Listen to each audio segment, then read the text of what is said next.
Acá hay una pregunta interesante, larga, pero la voy a repetir porque me cuesta resumirla.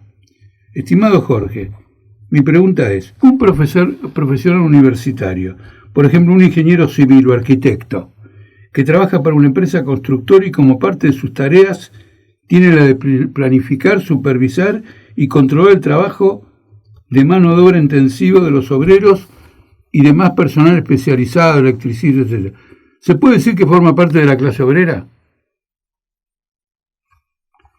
Y después siguen una serie de consideraciones, o hay que considerarlo parte de la burguesía. Yo lo que quiero lo que es importante distinguir acá, no se trata de si es un universitario, graduado, un profesional, un ingeniero, es decir, no se trata acá de la calidad científica o tecnológica de la persona, de su especialidad, de sus habilidades.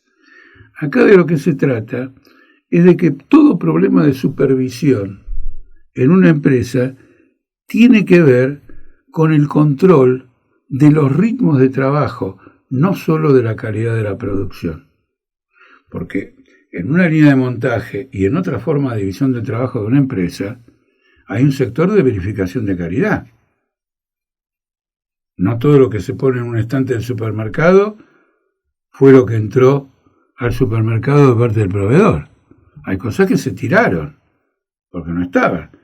No hay que confundir el control de calidad con la supervisión del obrero al objeto de que entregue la mayor cantidad de energía humana al servicio de una producción de plusvalía y por lo tanto de ganancia para el empresario. En la medida en que un supervisor cumple esta función, un capataz, etc., y no es simplemente alguien que recorre la empresa para ver en muestreos cómo está la calidad de la producción, indudablemente que pertenece a las filas de la clase capitalista, no en calidad de capitalista, sino en calidad de servidor del capitalismo. Y muchas veces el servidor del capitalismo es más nefasto que el propio capitalista. Por ejemplo, si se hiciera una encuesta, mire, me tiro esto, pero lo improviso, discúlpenme. Si se hace una encuesta, eventualmente en una población fascistizante, ¿cuál es el porcentaje de fascistas que son supervisores? ¿Y cuál es el porcentaje de fascistas que son capitalistas? Ganan por lejos los supervisores. Porque el capitalista defiende su capital y defiende la explotación de la clase obrera desde una distancia. El derecho a esa explotación que le da las acciones que tiene, ¿no es cierto?, la inversión que hizo.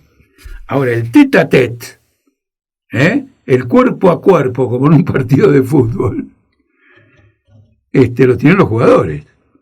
Si hay una podrida en el campo, se van a agarrar a piña los jugadores, después van a entrar los técnicos.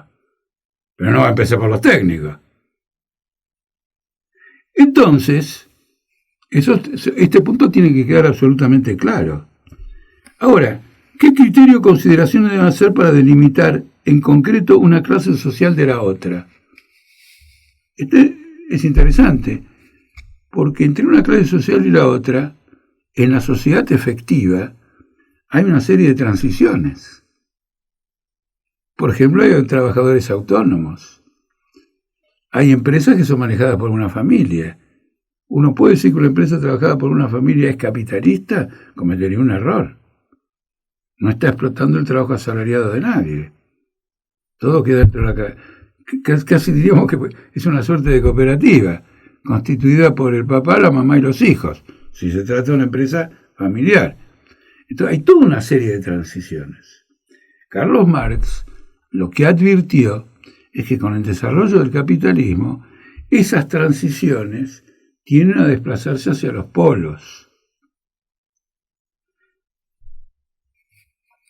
Y efectivamente eso ha ocurrido durante muchísimo tiempo.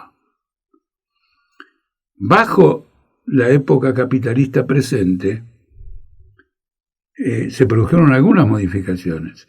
La pequeña producción como factor independiente en la época, digamos, de ascenso del capitalismo, hoy no tiene ningún peso.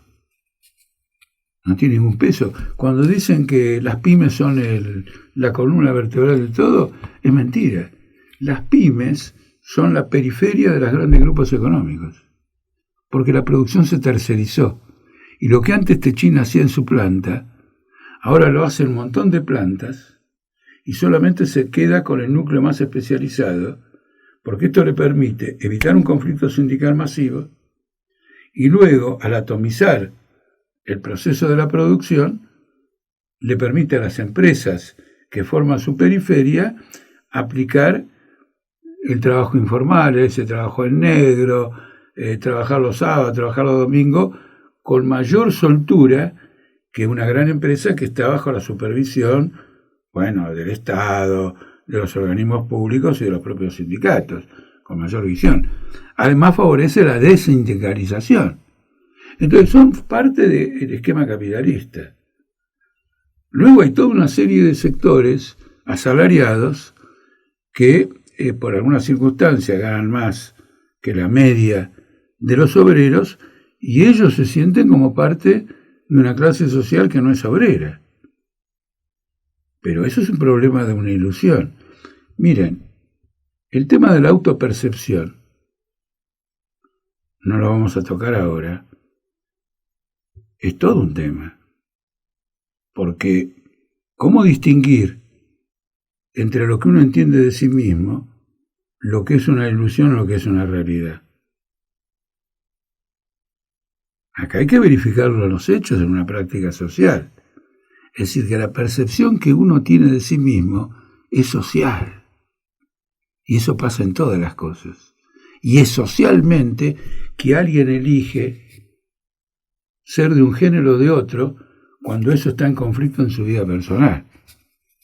Así que autopercepciones, construcciones mentales y todo lo demás es un intento de la burguesía por zafar del carácter implacable de la lucha de clases.